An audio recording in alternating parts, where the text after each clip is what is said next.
Ladies and gentlemen, look, this is about being fair, doing the right thing, and having funds put where they should be. And I will tell everybody right now, this is a major issue for this area.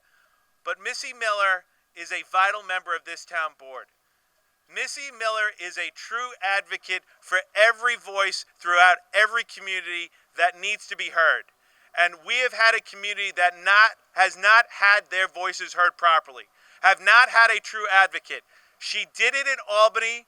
She's doing it in the town of Hempstead. And to talk about this issue and really express the importance, because she lives this every single day, is our advocate, our individual, our leader in IDD, Councilwoman Missy Miller, ladies and gentlemen.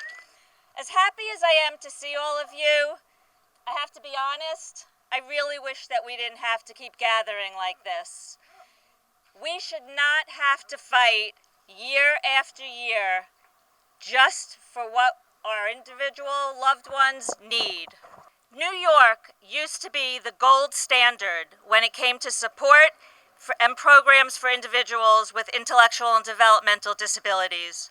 People would move here from out of state in order to be able to access our support systems. But the prior administration didn't feel that our population was a priority. We have endured a decade of underfunding programs, changing guidelines and policy, and even discriminating against those who have the most extraordinary needs.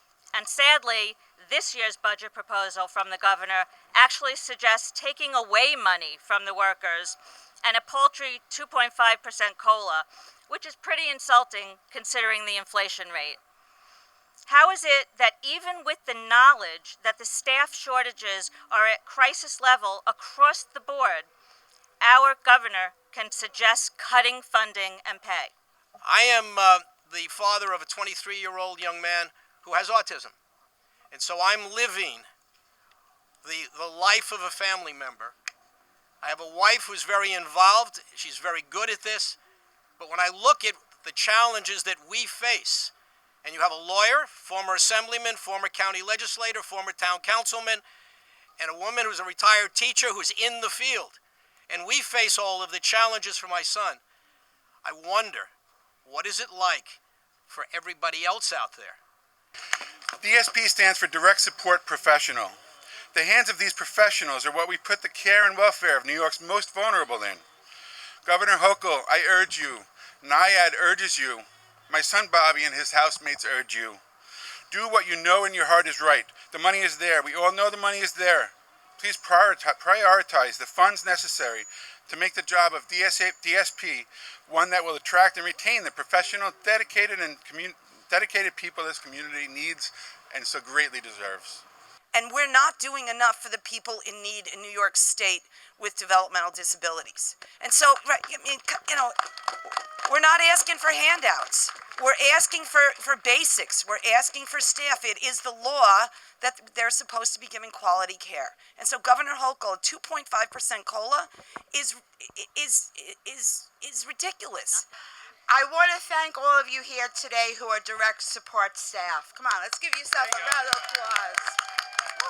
We know that you work hard and you are dedicated your lives to assisting our loved ones. You deserve a fair living wage.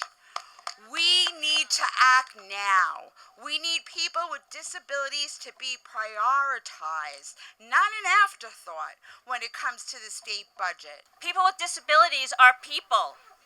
We deserve respect and care. It's a human basic right.